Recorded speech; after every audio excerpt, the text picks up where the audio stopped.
Hi there, thanks for checking out our channel. This is just going to be a repair video, hopefully, on this unit. We haven't done a repair video or how to fix something in quite a while. I figured,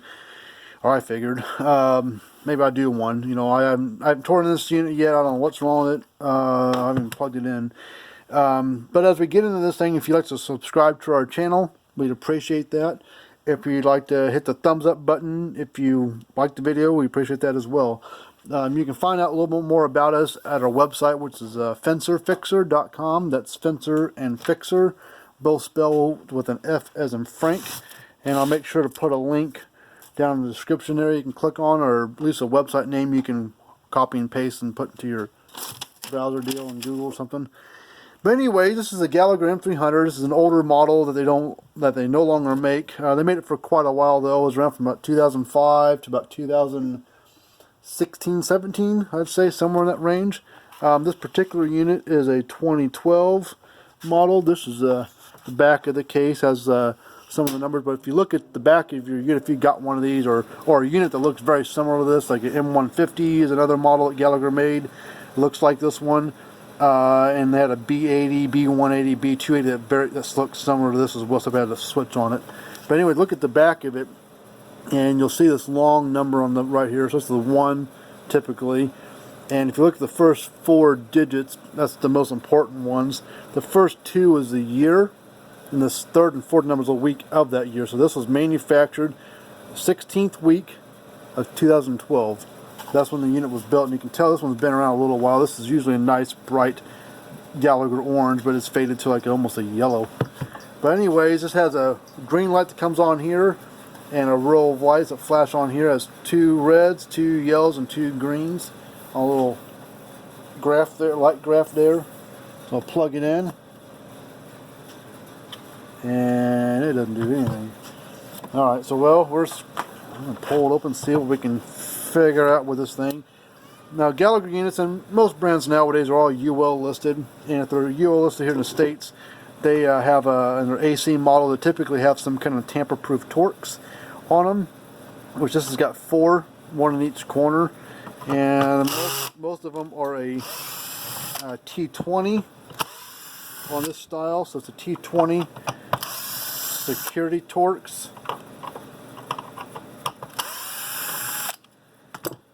I take the 4 screws out, and all 4 of them the same, no matter where you put them at, you know, in which corner. Then you got to pry the unit apart. The easiest way I think is just take a flat, standard size flat screwdriver, go right where the sticker wraps around the sides, and it doesn't matter which side you start with. Just go about dead center. You see a little groove right there. Go about dead center of it. Put your screwdriver down the inside there like that, and just push your handle away from the unit. And see how it pops that open, and then you go to the other side and do the same thing. Put it about dead center and do that. And the back cover, just roll it open. So that is what the inside of a Gallagher M300 looks like. This is your main module board, they call it, circuit board. They have got the big capacitor there and a transformer, and these are all 3 separate parts. They're not built together. So if you get a part for this, you're going to get, it depends on which part you need, but if you need a board, you're going to get just the board, and if you need a transformer, you're going to get the transformer, and so on. Capacitors don't go bad that often.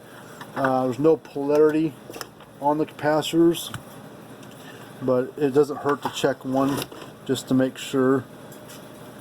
And so what's nice about the Gallagher stuff is they use a combination of old school parts and the new stuff. The old school being like the through hole, these big bulky parts like these capacitors and big resistors, and the new stuff, the digital stuff, has got all these little bitty surface mount stuff, which is on the back side of this board. So it uses a combination of old and new, so which makes it reliable. The old stuff, the old big bulky stuff, handles the stress a lot better. So we'll test this capacitor. This is a pulse grade capacitor. This is a 15 microfarad 900 volt DC capacity of what it can handle.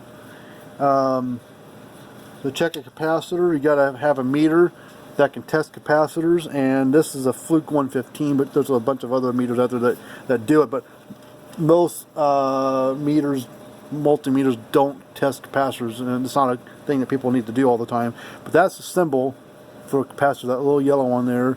So we're going to switch it over to capacitors, and you can see it has a UF, NF, or whatever.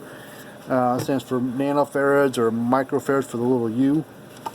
But this meter auto ranges, so I'm just going to put it on the two leads, the capacitor. There's no polarity to it. 14.8, so capacitor is good. Well, it didn't come on at all, so we'll check the fuse. The fuse on this one, not all brands and models have fuses on them, but this particular one does. Fuse is this little green box down here in the corner. Just pop the lid off there and then push this little, I don't have to really push it out yet. We're going to check for continuity in it, so it should beep. Well, I was hoping it would just be a fuse. Can't get that lucky most times. Well, the dumb thing didn't come on at all, I don't think, but we'll look again. This is this bulb should light up green. It's kind of should be white, but it's kind of starting to gray. I'll find another bulb here, show you what it's supposed to look like. And it's a little different, but see how white that one is comparable? So it's supposed to be white neon bulb, and it's starting to fade and burn out a little bit, so it's turning gray. But we'll see if it glows at all over the case is open. I can barely see the light on. There's a little green tinge to the very end of there, so it is getting power, but it will not pulse. So, discharge the capacitor, especially if you've turned it on. You can take a screwdriver and just bridge those two metal wires for the capacitor together, or a pair of pliers will do it, or I take a big resistor. This is a 25 ohm 10 watt resistor, so this will eat up a lot of the pulse. See, a little spark there. So that means it's charging up but not discharging. So the issue's in the board. Transformer, I don't know if it's any good or not until we get the unit pulsing again. So I'm going to remove this capacitor. So I'm just going to pull out of the way and lift up. Use the side of the case as kind of a pivot pry point. So grab a hold of that needle nose or the lead there and pull it up. And there's your capacitor. Like I said, there's no polarity to those leads for that. Now to get the transformer off, you need a flat screwdriver again. And you're gonna, the way they get the transformer off, and this goes for any of the Gallagher units that are shaped like this case. So it's an M150, M300, B80, 180, 280. And there's a couple other models that are similar, but those are the main three, the main five. There's the green variation units that are just different deal. But anyways, so we're going to kind of lift up on the case, just kind of get some pressure up on it, and you get the flat screwdriver kind of get between the case or the circuit board and the transformer. Kind of wiggle your screwdriver and get it underneath it as you're lifting up, kind of pry up underneath it, and you'll get this to pull off over here. And then I usually press down these metal strips that are going across here and lift up on the transformer, and the transformer should pull right off. Looks okay, a little dirty, but looks alright. Don't see no cracks or rust or burnt stuff on anywhere, so the moment we'll say this is okay. Now this board could hit these capacitors right here, they can have a charge in them, so you gotta be kind of careful. You'll see this, like I said, there's a combination of surface mount stuff and the big through hole thing. So I like the Gallagher stuff. They use a good variety of old school, new school stuff. And that old school electronics, some of that stuff is really durable. They're this big, bulky stuff that handle the stress real good. My guess is that one of these diodes might be bad. I'm going to turn the light on so I can see better. It might be a bad glare for you, but I gotta see. All these little diodes, these ones are white. There's a white with a black stripe, so we're going to go across each one of them. Put my meter on diode, which is same area as this capacitor. It's the white one with that little arrow there. And that was capacitor, so we're going to switch it to diode. And you put your black lead on the stripe and a red lead on the non-stripe side. So the black lead's over here, and it should just beep. And it'd be like 400 something or 600 something. So that's good. That's good. That's good. That's good. That's good. And this is a double diode.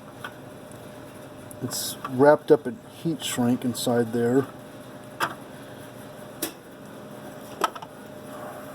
Let's see if we can get that crap off there, or flip over the back and test it from the back side. Now this has got 2 or 3 diodes wrapped up inside. They're all in series, and it's like this is the stripe side, this is the non-stripe side. So the stripe is here, non-stripe's there. So we're going to put our lead on that point there, I think. Lean over and touch this side.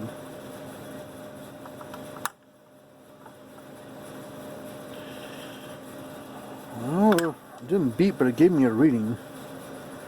So,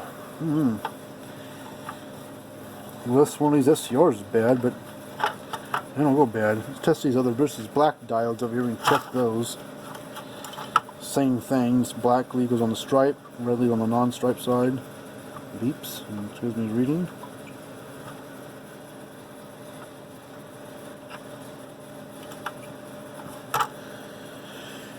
Well, all those look okay. Now test okay.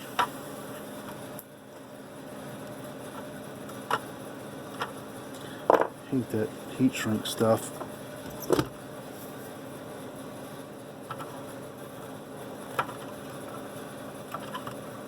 So you can slowly pop that stuff off there. Actually, let me do something else.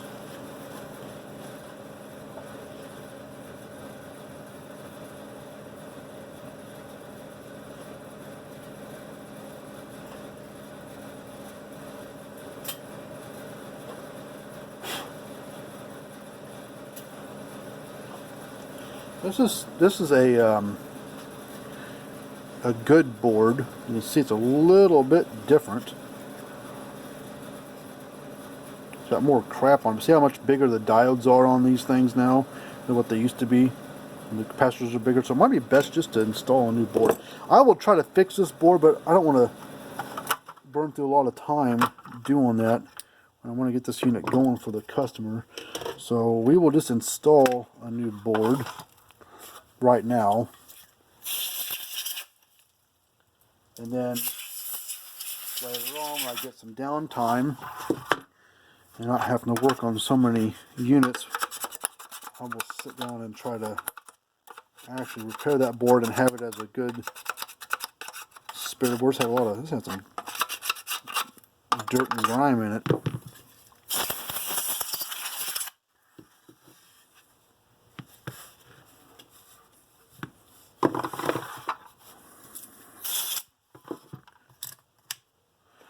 Alright, so we'll take this board and we're going to lay it down here. We have this little notch right here, or this little, not notch, this is the notch. This little piece right here that goes in that little slot right there. And then you can put the capacitor on first, or the transformer on first. It doesn't really matter. So make it out of habit and use your needle nose. Put those leads back on. Just be on the safe side. Doesn't have a charge in it. Also, this has a spare fuse right there. A little cubby hole right there. There's a spare fuse hiding right there. But like you saw, the transformer wasn't the issue. And typically we can repair those boards, but just for video's sake and how to fix something quick, we'll just install a new board. I'm hoping this board's it wasn't in a package, so I don't know if that board's any good or not. But we'll assume that it is, because it physically looks okay.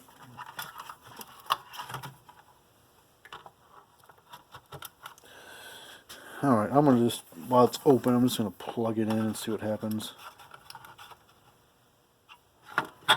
The light there should come on green. And it should start clicking within a couple seconds.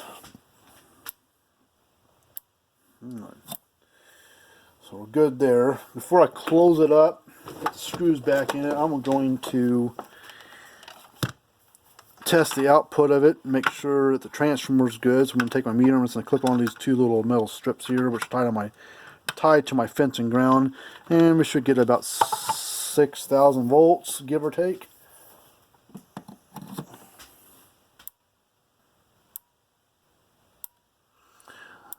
6,000 volts. Okay, so this unit's fine.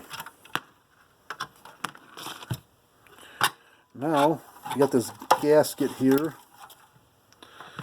You want to make it easier to install, I always put the gasket into the case first, because if you put it on,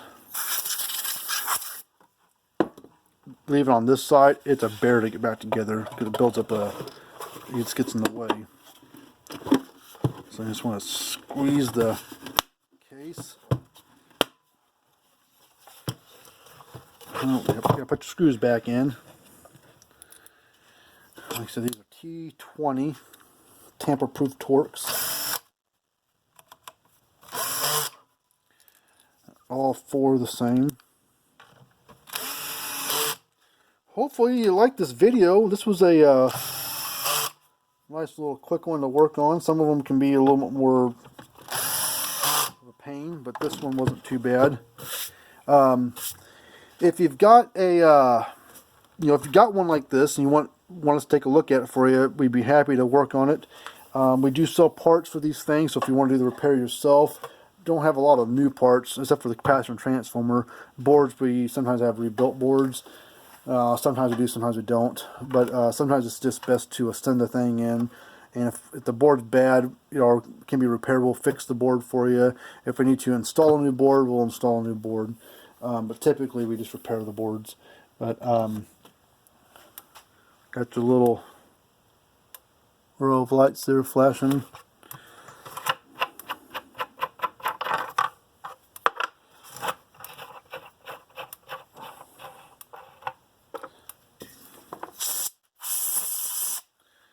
Yeah, we'll just take it, do a little spark jump across the thing, find a couple screwdrivers. Bigger bench, or less crap.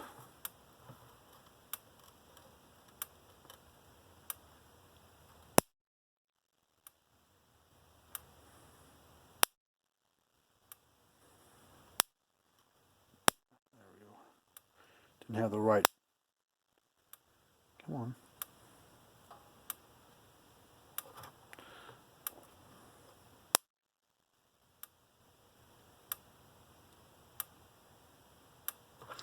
I need a better contact. This lead is slipping on my deal here. Let's do this. Touch the ground with this one and get real close to the hot side.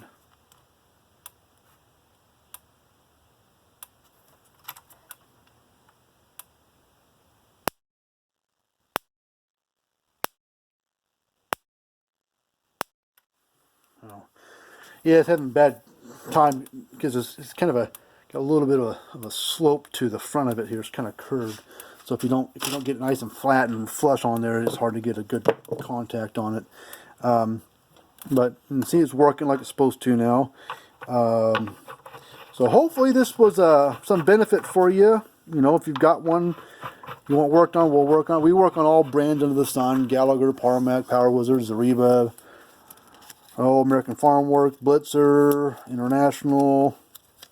I mean, there's all kinds of brands out there. Dare, Speedrite, Stay Fix, Cyclops. I mean, there's a lot of brands out there now. Last 20 years, there's been a couple more new ones pop up on the scene. But for the most part, we work on anything. I don't care how old it is. It's 50, 60, 70 years old. It was made, a couple weeks ago. We'll work on any of it. So, but hopefully this was some benefit for you. Until we do another video of how to fix something or how to test something, we'll see you guys later. And remember to subscribe if you'd like to. Like the video if you'd like it. And then go to our website, check us out. It's fencerfixer.com. Fencer and Fixer is spelled with an F as in Frank. But that's a good working unit again. You know, free estimates and 18-month warranties on everything that we fix.